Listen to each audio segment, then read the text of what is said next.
सदा सत्स्वरूपं चिदानन्दकन्दं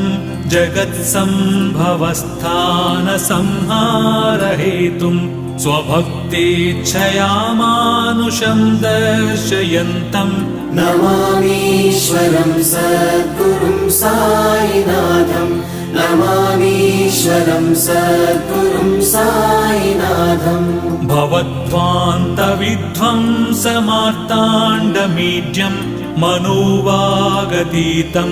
मुनिर्ध्यानगम्यं जगद्व्यापकं निर्मलं निर्गुणं त्वां नमामीश्वरं सद्गुरुं साईनाथं नमामीश्वरं सद्गुरुं साईनाथं भवाम्बोधिमग्नार्दितानां जनानां स्वपादाश्रितानां